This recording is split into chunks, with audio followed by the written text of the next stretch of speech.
ఎక్కువ ఎఫెక్ట్ అయ్యారు. అందులో 17 మంది ప్రాణాలు కోల్పోయారు. 35 మంది వరకు మరి గాయాలు పాలై వివిధ హాస్పిటల్లో వాళ్ళు ఉన్న సందర్భాన్ని మా అందరికీ తెలుసు. ఎంతో బాధాకరమైన సంఘటన మన ప్రాంతంలో. ఇంత పెద్ద ఎత్తున ప్రాణహాని జరిగిన సంఘటన అంతకుముందు ఎప్పుడు జరగలే. ఎల్జీ ప్రాబ్లమ్స్ జరిగింది, కానీ అందులో 12 మంది వరకు, తర్వాత మళ్ళీ ఇంకో 15 వరకు ఆ రోజు చనిపోవడం. కానీ ఈరోజు 17 మంది. ఆ సంఘటన పట్టిన రోజున మా పార్టీ అధ్యక్షుడు జగన్మోహన్ రెడ్డి గారు వచ్చి ఎవరైతే హాస్పిటల్లో ఉన్న గాయాల పాలైన ఉన్నారో వాళ్ళందరినీ కూడా వారితో పాటు మేమందరం కూడా వెళ్ళి వాళ్ళని పలకరించి వాస్తు విషయాలు తెలుసుకొని తదుప ఆయన వెళ్తూ పార్టీ తరఫున ఎవరైతే చనిపోయిన కుటుంబాలు ఉన్నాయో ఆ కుటుంబాలకి మరి వారి తన ప్రగాఢ సానుభూతి తెలియజేయడమే కాకుండా వారికి ఒక్కొక్క కుటుంబానికి ఒక్కొక్క 5 లక్షల రూపాయలని వారికి సహాయం చేయాలని పార్టీ నిర్ణయించింది. ఈ విషయం నిన్న వెళ్ళిపోతూ జగన్మోహన్ రెడ్డి గారు మాకు చెప్పేది ప్రకటించమని చెప్పారు. దాంతోపాటు ఎవరైతే గాయాలు అయినా ఎవరైతే హాస్పిటల్లో ఉన్న వ్యక్తులు ఎవరైతే ఉన్నారో, ఇంజూర్డ్ ఎవరైతే ఉన్నారో వారందరికీ కూడా ఒక్కొక్కరికి 1 లక్ష రూపాయలు ఆర్థిక సాయం చేయాలనేది పార్టీ నిర్ణయించింది. ఇవన్నిటినీ కూడా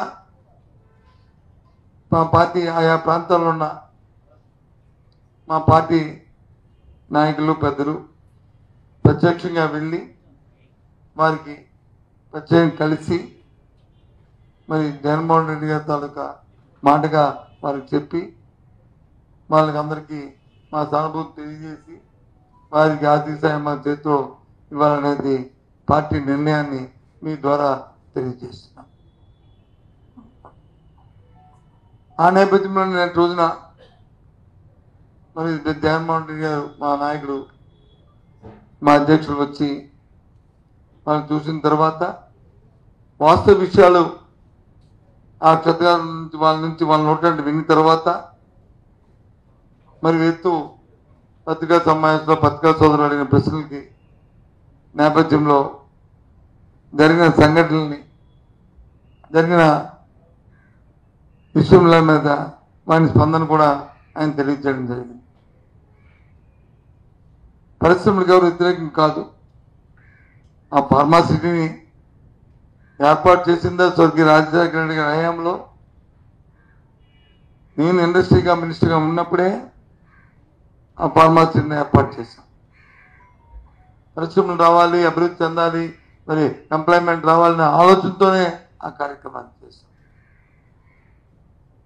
కానీ తర్వాత జరుగుతున్న ప్రభుత్వాలు వచ్చి వాటిలో ఏదైనా ఒక సంఘటన జరిగితే ఆ సంఘటన పట్ల మళ్ళీ పునరావృతం అవ్వకుండా ఏమేమి చర్యలు తీసుకోవాలి, ఒకవేళ జరిగిన సంఘటన వెంటనే ఇమీడియట్ వాళ్ళకి ఏ విధంగా వాళ్ళకి ఉపశమనం కలిగించాలి, ఏ విధంగా దాని మీద రియాక్ట్ అవ్వాలి అనేది ఆలోచన చేయాలి ప్రభుత్వాలన్నీ కూడా. ఆ విషయాన్ని నిన్న ఆయన అక్కడ ప్రస్తావించడం జరిగింది పత్రికా సమావేశంలో. కానీ వాళ్ళు చూశాను నిన్నటి నుంచి ఆయన నిన్న దగ్గర నుంచి మరి కొన్ని ఛానల్స్లోనో లేకపోతే పత్రికల్లోనో లేకపోతే ఇందాక మరి విశాఖపట్నంలో కొంతమంది స్థానిక నాయకులు మాట్లాడుతున్నప్పుడు అసలు విషయాన్ని పక్కన పెట్టి ఏదేదో మాట్లాడుతున్నారు, ఇష్టారాజ్యంగా మాట్లాడుతున్నారు. ఒక విషయాన్ని గుర్తుంచుకోవాలి. ఇవాళ ప్రభుత్వంలో వ్యక్తులు మాట్లాడితే వాళ్ళ ప్రభుత్వంలో బాధ్యతాయుతంగా మాట్లాడాలి. బాధ్యతతో మాట్లాడారు. సంఘటన జరిగింది బుధవారం నాడు మధ్యాహ్నం 2 గంటలకి 2 గంటలు జరిగింది. మర్నాడు ఉదయం వచ్చి ఆ రాత్రిని చనిపోయిన వాళ్ళని తీసుకొచ్చి కేజీహెచ్లో వాళ్ళందరినీ కూడా డిపార్ట్మెంట్ని తీసుకొచ్చారు ఉన్నారు. ఏ ఒక్క ఎమ్మెల్యే కానీ ఏ ఒక్క ఎంపీ కానీ ఏ ఒక్క అధికార పార్టీ నాయకుడు కానీ ఏ ఒక్క మంత్రి కానీ ఏ ఒక్కరైనా వచ్చి వాళ్ళని వాదాల్సిన సందర్భం ఉందా? కుటుంబ సభ్యుల్ని జరిగిన విషయాన్ని ఎవరైనా వారి కుటుంబానికి మీ వ్యక్తి మీ ఇంట్లో కుటుంబంలో ఉన్న వ్యక్తి ఇక్కడ పనిచేస్తున్న వ్యక్తి చనిపోయాడని సందర్భం తెలియజెప్పాల్సిన సందర్భం ఉందా? ఇది నేను మాట్లాడిన మాట కాదు. నేను సాక్షాత్తు మేము వెళ్ళి వచ్చిన తర్వాత ముఖ్యమంత్రి గారు వెళ్తే ముఖ్యమంత్రి గారితో అక్కడ ఉన్న బాధితులు ఎవరైతే చనిపోయిన వ్యక్తులు ఉన్న కుటుంబాలు ఉన్నాయో ఆ బాధితులు అందరూ చెప్పారు, మేము టీవీలో చూసి వచ్చామండి, టీవీలో చూసి ఆ పరిగెట్టి వచ్చామండి ఇక్కడికి, మాకెవరు తెలియపరచని విషయాన్ని ఒకసారి గుర్తు చేస్తా. ఇది వాస్తవం కాదా? బాధ్యత లేదా? మన బాధ్యత కాదా? ఎల్జీ పరమ సంఘటన జరిగినప్పుడు అర్ధరాత్రి 2 గంటలు జరిగితే ఉటావుటిన 3వ గంట కల్లా జిల్లా యంత్రాంగం పోలీస్ కమిషనర్ కల్లా జిల్లా కలెక్టర్ స్థానికంగా ఉన్న శాసనసభ్యులు మంత్రులు మేమందరం ఉటావుటిన తెల్లవారి కల్లా అక్కడ ఉండి ఉపసంహరించేసిన సందర్భాన్ని ఒకసారి గుర్తు చేస్తున్నాం. ఆ రోజున్న ఇండస్ట్రీ మినిస్టర్ స్వర్గీయ గౌతమ్ రెడ్డి, లేకపోతే ఆ రోజు లేబర్ మినిస్టర్ జయరాం, ఆ రోజు ఇన్ఛార్జ్ మినిస్టర్గా ఉన్న కన్నబాబు, ఆ రోజు మరి ఎన్విరాన్మెంట్ మినిస్టర్గా ఉన్న పెద్దిరెడ్డి గారు, ఆ రోజు నేను, మొత్తం అందరం వచ్చి ఇక్కడే ఉన్నాం. అన్నాడు మధ్యాహ్నం కల్లా ముఖ్యమంత్రి గారు వచ్చి కూర్చున్నాం. ఇది వాస్తవం కాదు చెప్పండి? ఆ సమయం కూడా మామూలు సమయం కాదు. ఓ పట్టణం కాదు, ఓ దేశం కాదు, ప్రపంచం అంతా కూడా అట్టుకుపోతున్న సమయం అది కరోనా సమయం. అది మన బాధ్యత, అది మానవత్వం, అది పదవులు కాదు మన బాధ్యత. అది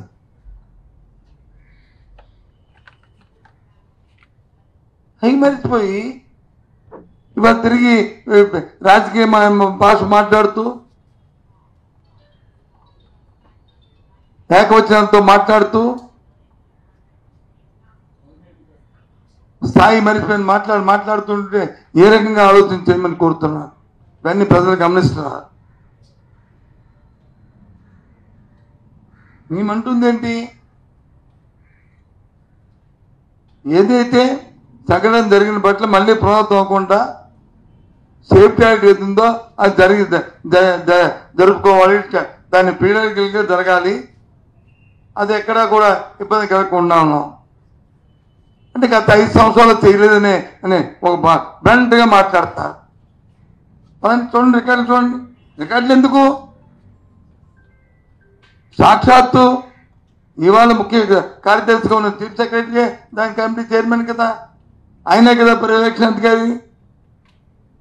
ఆయన చెప్పండి ఏం మాట్లాడి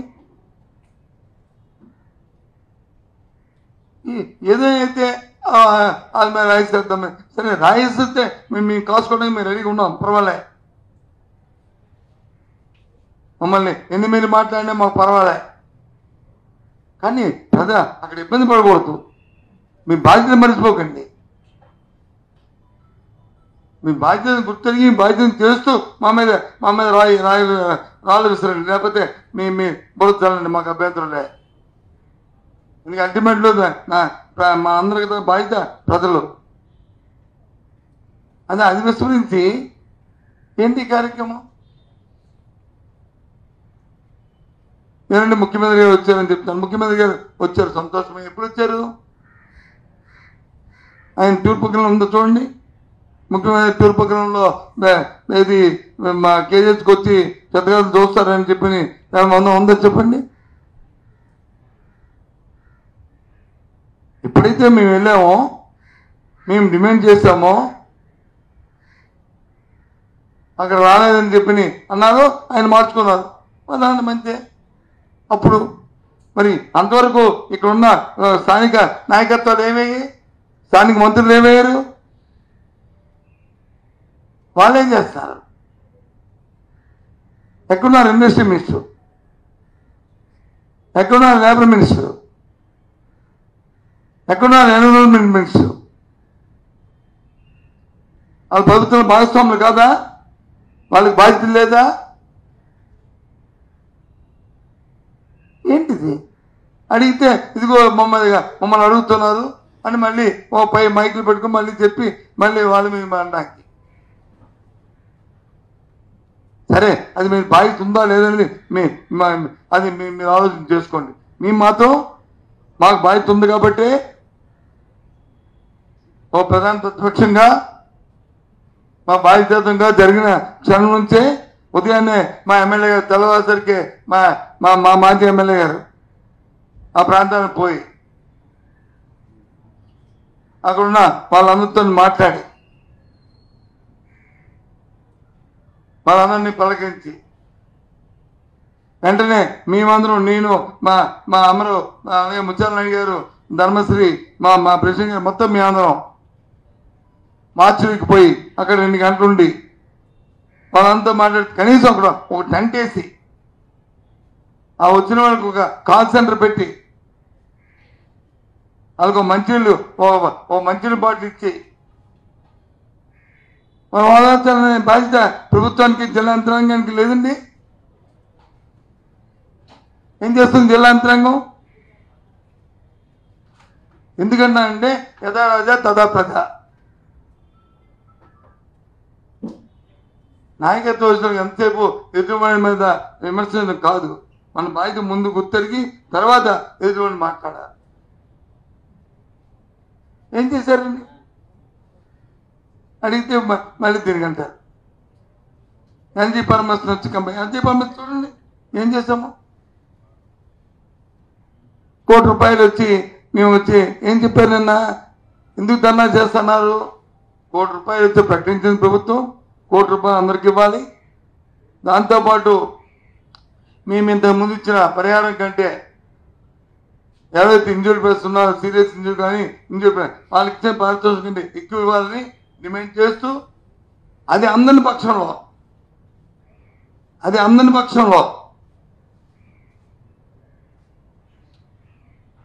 దాన్ని ఆలస్యం చేసే పరిస్థితి వస్తే, ఎందుకంటే కొంత అంబిగ్యూటీ ఉంది మాటల్లో. ఆ రోజు ప్రభుత్వం ఏం చేశాం? ₹1 ప్రకటించడమే కాకుండా వెంటనే ప్రభుత్వం నుంచి 30 కోట్లు రిలీజ్ చేసి ఆ డబ్బులు వచ్చి ముందు ఇచ్చి తర్వాత ఫ్యాక్టరీ దగ్గర నుంచి, యాజమాన్యం దగ్గర నుంచి దాన్ని రీఎంబర్స్మెంట్ పెట్టాం. అవునా కదా? కానీ ఇక్కడ మాటలకు వచ్చాయి. ఫ్యాక్టరీ వచ్చి ఫ్యాక్టరీతో ఇప్పిస్తాం డబ్బులు అని చెప్పారు. ఓకే, సంతోషం, కాదనలేదు. కానీ మళ్ళీ రెండో మాట ఏం చెప్పారు? ఫ్యాక్టరీలో అక్కడ కనిపించలేదు అని చెప్పారు. ఏ ప్రభుత్వంలో ఫ్యాక్టరీ వాడు కనిపించలేదు అనే మాటని మాట్లాడతామండి? కనిపించకపోయింది పిల్లక పట్టుకుని ఎక్కడున్నా, ప్రపంచంలో ఎక్కడున్నా తీసుకొస్తాం. ఇది ప్రభుత్వాలు, ప్రజాస్వామ్యం. ప్రభుత్వం అంటే ప్రైవేట్ వ్యవస్థ కాదు. తీసుకొచ్చి కూర్చోబెట్టి ప్రభుత్వంతో చట్ట ప్రకారం ఏముందో అవన్నీ కార్యక్రమాలు చేయిస్తాం. అందుకో ఆ అంబిగ్యూటీ ఉంది కాబట్టి, ఆ భాషలో వచ్చి ద్వందార్థాలు ఉన్నాయి కాబట్టి జగన్మోహన్ రెడ్డి గారు ఆ మాట అనవలసి వచ్చింది. ఆలస్యమైతే మేము చేస్తాం, అవసరమైతే వచ్చి కూర్చుంటాం. ఎస్, ప్రతిపక్షంగా మా బాధ్యత, ప్రజల తరపున పోరాటం మా తాలూగా ఆ బాధ్యత. ఆ క్షతగాత్ర పట్ల మా తాలూకు బాధ్యత అది. ఆ నేపథ్యంలో ఆయన చెప్పారు, ఏంటో ఇష్టరాజ్యంగా మాట్లాడుతుంటే మీరే మాట్లాడలేదు. ఇప్పుడు నేను మాట్లాడినది ఏదైనా నా సొంత కవిత్వం ఉందా చెప్పండి? చెప్పింది వాళ్ళే, మళ్ళీ వాళ్ళే, ఇది చేసింది వాళ్ళే, మళ్ళీ వచ్చేటారు. ఆ రోజు ప్రెస్ మీట్ చెప్పింది ఏం చెప్పాను చెప్పండి? ఎక్కడ మా కేజీహెచ్లో మీ అందరూ ఉన్నప్పుడు ఎస్ ఎవరైతే ఐడెంటిఫై ఉంటో ఐడెంటిఫై ఇస్తారు, లేనప్పుడు వాళ్ళు ఎగరేసి ఇవ్వాలంటే 1-2 రోజులు పడుతుంది. మాకు తెలియదు అనుకున్నాను 1-2 రోజులు పడుతుందని. కానీ ఆ నమ్మకం కుదిరించాల, ఆ ప్రొసీడింగ్ ఇవ్వాలి. దాంతోపాటు ఎవరైతే గాయాలయ్యో హాస్పిటల్స్తో ఎక్కడ మన ఉషాప్రేమ హాస్పిటల్లో ఉన్న వాళ్ళు కానీ, మెడికవర్లో ఉన్న వాళ్ళు కానీ, లేదు కిమ్స్లో ఉన్న వాళ్ళు కానీ, లేదు పవన్ సాయిలో ఉన్న వాళ్ళు కానీ, వాళ్ళకి ఏదైతే ప్రభుత్వం ప్రకటించిందో ఆ ప్రకటించిన దాన్ని వాళ్ళకి నమ్మకం కుదరాలి. ప్రభుత్వంలో ప్రజలకు ఎప్పుడు నమ్మకం ఉంటాయి. కానీ మనం ప్రభుత్వాల్లో ఉన్న నాయకులు, ప్రభుత్వంలో ఉన్న వాళ్ళు ద్వంద్వ మాటలు మాట్లాడుతుంటే వాళ్ళకి అపనమ్మకం వస్తుంది. అలాంటి ఉండకూడదు. అయిపోయింది ఇన్సిడెంట్, అయిపోయిన తర్వాత ఎందుకయింది, ఎవరో సత్వం, దాని తాలూకు యాజమాన్యం తాలూగా లోపం ఎక్కడ ఉంది, నిర్ధారిత ఒక ఎంక్వైరీ జరగాలి. తప్పు చేస్తే తప్పు శిక్షించాలి. అంటే అది ఏ ప్రభుత్వం చేస్తుంది, అది చేయమని అడిగాము. అంత యాక్టివ్గా ఉండాలండి. మీకు అందరికీ మీకు ఐడియా ఉంటుంది.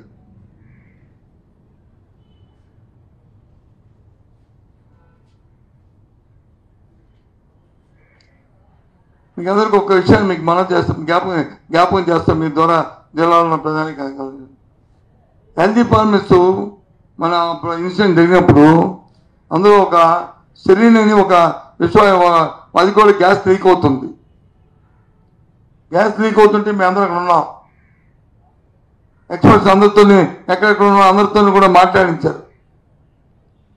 మాట్లాడిన తర్వాత వచ్చి వాళ్ళు ఏం చెప్పారంటే అది ఎక్కువగా గీసేస్తే దానివల్ల విశ్వాయువు వస్తుంది, ప్రాణాలు ఉంటాయని చెప్పారు. చెప్తే ఏం చేస్తాం వెంటనే 2 షిప్పుల్లో నుంచి లోడ్ చేయించి సముద్ర గర్భాన్ని తీసుకుపోయి అక్కడ వచ్చి వాటిని వచ్చి స్టాండ్ బై పెట్టి అవసరమైతే అది అక్కడే పెట్టి ఆ యాజమాన్యానికి వచ్చి వాళ్ళు ఎక్కడో ఫారంలో ఉంటే వాళ్ళకి చెప్పి దాన్ని మీరు ఇమ్మీడియట్ ఎక్కడ షిఫ్ట్ చేసుకుంటారా లేకపోతే అక్కడే దాన్ని బ్లాస్ట్ చేసేమంటారని చెప్పిన సందర్భం ఒకసారి గుర్తు చేస్తా. అది ప్రభుత్వం తన బాధ్యత, అది నాయకత్వం తాలూకా లక్షణం. చెప్పండి మీ పత్రికా సోదరం అవునా కాదో? ఆ 48 గంటలు, ఆ 62 గంటలు నేను కూడా ఉన్నాను కదా ఇక్కడే. క్షణం ఒక పక్క అధికారులు, ఒక పక్క మేము, ఒక పక్క నిపుణులతో ఎక్స్పర్ట్స్తో మాట్లాడుకుని ఏ రకమైన చర్యలు తీసామో. 15,000 మంది ఆ ప్రాజెక్ట్ ఎంతమంది 55 మందికి ఇబ్బంది అయింది. నిన్న పాపం ఇబ్బంది పడ్డారు చాలా బాధాకరంగా. 15,000 మంది అందులో వెళ్ళిపోతే ఎక్కడెక్కడే శిల్పాలు పెట్టాం. కంటిన్యూస్గా 15 రోజులు ఏ ఒక్కరికో చిన్న ఇబ్బంది లేకుండా అందరికి కూడా సాకాం.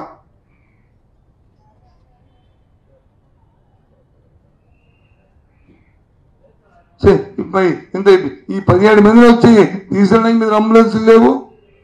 ఈ 35 మందిని హాస్పిటల్లోకి వెళ్ళడానికి చేర్చడానికి వచ్చి అంబులెన్సులు లేవు. బస్సుల్లో తీసుకొచ్చి మరి ఆటోలో తీసుకొస్తే ఏమైంది? ఎంతకం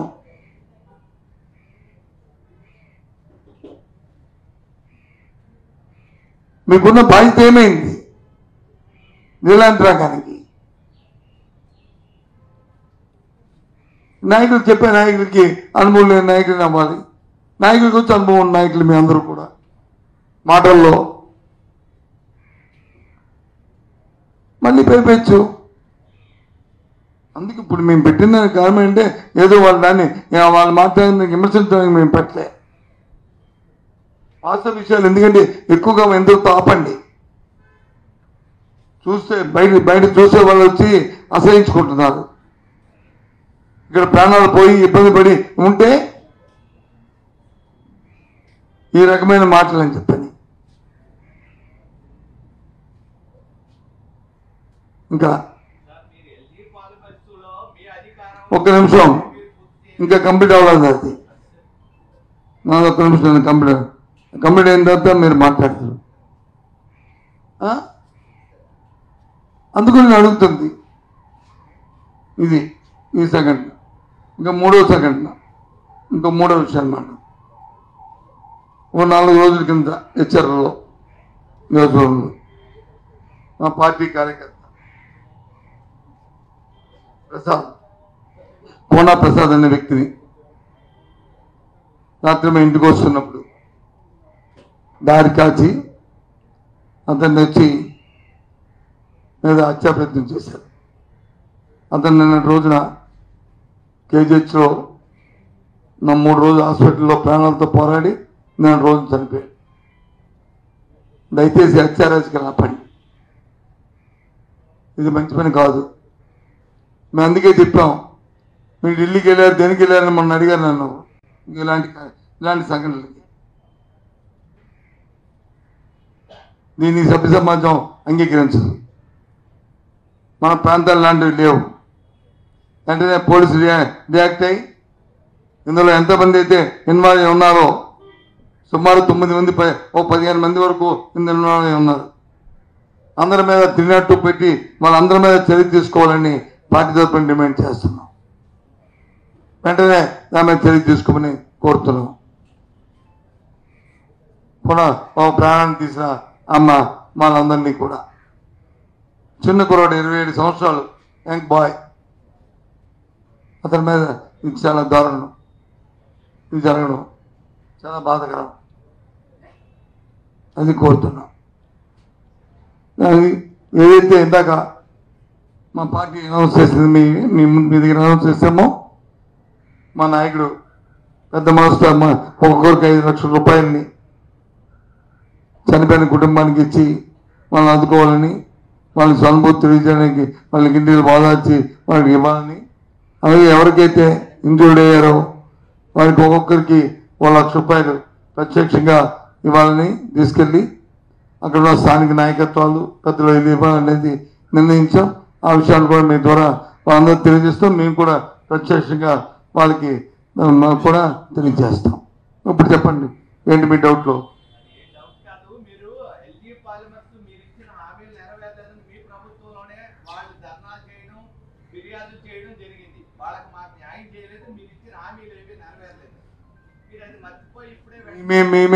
నేనేమి మర్చిపోలేదు. నేను మర్చిపోయారని వాళ్ళు అంటున్నారా మీరు అంటున్నారా? అదే అందుకడు నేను రాజకీయాలు ఇస్తున్నాను. మీరంటున్నారా వాళ్ళు అన్నారా? ఎవరు వాళ్ళంటే ఎవరు?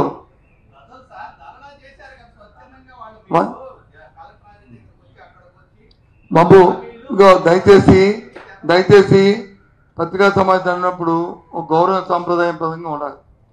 నీకు తెలియదని కాదు. ఏదైనా మీరు చెప్పినప్పుడు నేను ఎలాగైతే ఎంత ఇష్యూలు అంత చెప్తున్నానో అలాగే పలానా వాళ్ళు క్షతగాత్రులు అక్కడ ఇబ్బంది పడిన వాళ్ళు వచ్చి ఇక కలగాబ్ది గుర్తయితే అనే విషయం నువ్వు చెప్తే ఇంత డిస్కషన్ రాదు, ఎంత లైవ్ అవుతుంది. అది చెప్పండి మరి. అందుకే అది చెప్పలే కదా, నేను అడిగితే నేను చెప్పలే కదా. ఎవరు అడిగింది?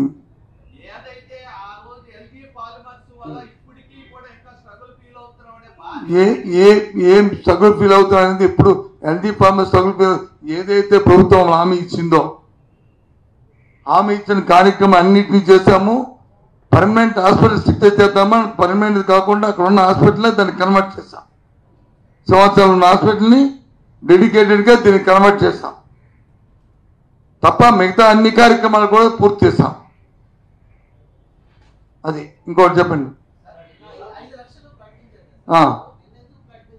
నిన్న ఏంటి దేంట్లో వచ్చింది? వచ్చి చెప్పారు మాకు ఇల్లు వెళ్ళిపోయామని చెప్పిందే ఇవాళ నేను వచ్చి అది ఎక్కడికి మా అంటే సారీ ఇక్కడ అప్పరుస్తుంది కానీ నేను ఆ పెళ్ళికి వెళ్ళాను.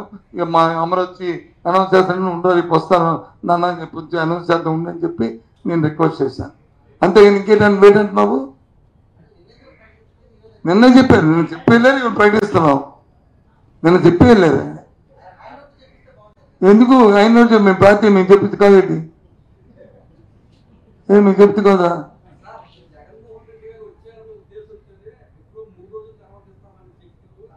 సరే అది మంచిదే కదా, మంచిదే కదా. దానివల్ల మేము దాన్ని విమర్శించాం. మేము వచ్చాం కాబట్టి ఇచ్చారని మనమే వాళ్ళకి అందడమే మా కోరిక. జగన్మోహన్ రెడ్డి గారు కూడా ధర్నా అనే మాట ఎందుకు వచ్చింది ఒకటంట, ఎందుకు వచ్చింది? 2 సందర్భాలు వచ్చింది. ఒకటి యాజమాన్యంతో ముందు డబ్బు, యాజమాన్యం బాధ్యత, డబ్బు ఇవ్వడం బాధ్యత అనే మాట ఒకటి. రెండోది వచ్చి యాజమాన్యం మాకు ఎవరు కనిపించలేదు, ఎవరో రాలేదు, వాళ్ళు ఎక్కడున్నారో మాకు తెలియదు అనే మాట ఒకటి. ఆ 2 రావడంతోనే మాట వచ్చింది, అందుకు వచ్చింది, అంతేగాని ఇంకెందుకు రాలే.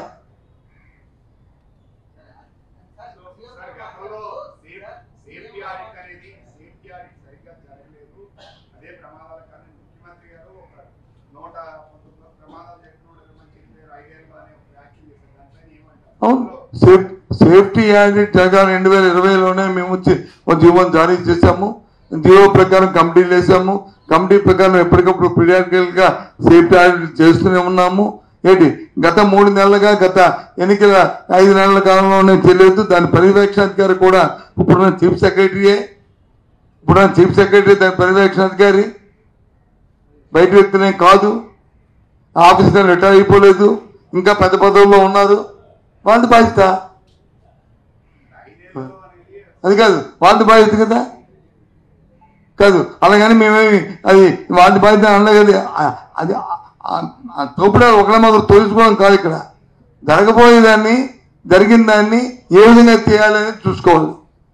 అందుకే సింపుల్గా గత ప్రభుత్వాలు అంటే ఇదేమి గత ప్రభుత్వాలా? దానికే ఆయన అన్నారు.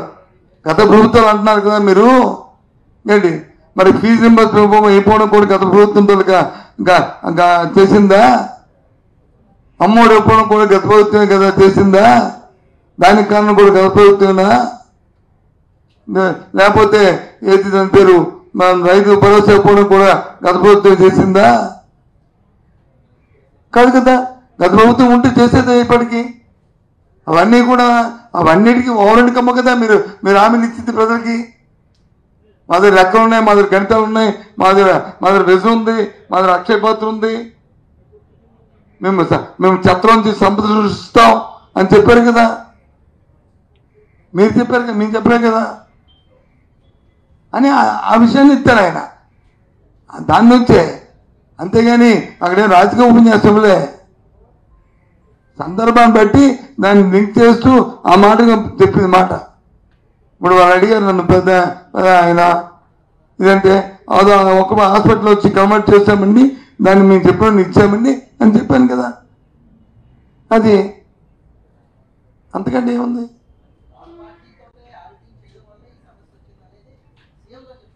థర్డ్ పార్టీ నో అలాగే ఆయన చెప్పలే.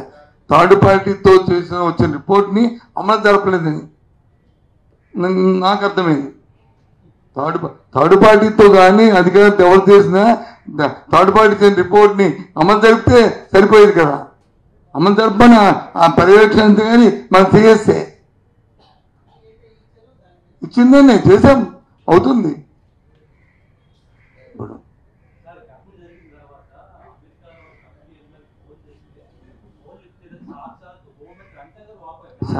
అదే నేను అంటుంది. దాన్ని నేను ఒకరు అనే దాని మీద కామెంట్ చేయదలుచుకోవాలి. ఎప్పుడు అలా కామెంట్ చేయను. నేను ఇందాక చెప్పాను కదా, మా ప్రభుత్వం ఇది వ్యవస్థకు ఎవరు రెస్పాండ్ అవ్వకపోతే లాభంలే. ముక్కు పిండి తీసుకొస్తాం, పిల్లక పట్టుకుని తీసుకొస్తాం, ప్రపంచంలో ఎక్కడ ఉన్నా సరే. తెలుసో తెలియక ఎవరో ఏం మాట్లాడారో నాకే తెలియదు, మీరు అన్నారు కానీ ఆవిడ అందలేదు నాకు తెలియదు. కానీ అబ్బాయి నేను ప్రభుత్వంలో నేను ఉన్నప్పుడైతే ఆ మాటలకి విలువ లేదు. అదే ఆ మాట అంటే నా తాలూకు ఇన్ఎఫిషియన్సీ అది అదనగవుద్ది. ఇప్పుడు ఎల్జీ ఫార్మర్స్ వచ్చి వాళ్ళు ఎక్కడ ఉన్నారు, అర్జెంట్గా వస్తారు అంటే వచ్చి ఎయిర్పోర్ట్లో వచ్చి అప్పుడు ఉన్న సీఎం గారిని కలిశారు. పిచ్చి పిచ్చి చేస్తారు లేకుండా ఏవైతే ఉన్నాయో ఆ చట్ట ప్రకారం అవ్వాలి చేయాలి. మీరు చేయకపోతే మాత్రం చట్ట ప్రకారం ఎవరి మీద చర్య తీసుకుని అని ఎఫ్ఐఆర్ బుక్ చేసామని చెప్పాము. పర్యటన చేశారు. అసలు ప్రాణాలు ముఖ్యం మనకి, మన ప్రాంతం ఆ పరిశ్రమ ముఖ్యం. ప్రాణాలు ఎంత ముఖ్యమో పరిశ్రమలు కూడా అంత ముఖ్యం, ఎంప్లాయ్మెంట్ కూడా అంత ముఖ్యం. ఏ ఒక్కరిని మనం ఇన్బ్యాలెన్స్ చేయడం అన్ని బ్యాలెన్స్ చేసుకుని వెళ్ళాలి. నేనేదో పత్రికలో చూశాను, సేఫ్టీ యాక్ట్ జరిగితే పరిశ్రమలు వెళ్ళిపోతాయి అని చెప్పి. సేఫ్టీ యాక్ట్ జరిగితే పరిశ్రమలు ఎందుకు వెళ్ళిపోతాయి? ఎందుకు వెళ్ళిపోతాయి? వాళ్ళ ధర్మాలు నిర్వర్తించాలి కదా. ఇక్కడ కూడా ఏంటి, నాకు తెలిసింది, I'm not a technical person, common సెన్స్తో నేను అక్కడికి వెళ్ళినప్పుడు నాకు చెప్పింది ఏంటంటే, ఏదైతే ఇన్ఫ్లేషన్ లిక్విడ్ ఉందో లిక్విడ్ వచ్చి ఆ రియాక్టర్లోకి వెళ్ళినప్పుడు అది వేసింది, అది ఓవర్ఫ్లో అయిపోయింది. ఓవర్ఫ్లో అయిపోయి ఆ కేబుల్స్తో హై పవర్ కేబుల్స్ మీదకి వెళ్ళి దాన్ని పడినప్పటికీ అది షార్ట్ సర్క్యూట్ అయ్యి బ్లాస్ట్ అయిపోయిందని వాళ్ళు చెప్పింది. అంతే రియాక్టర్స్ ఏవి కూడా మీకు బ్లాస్ట్ అవ్వదని చెప్పారు. మీటర్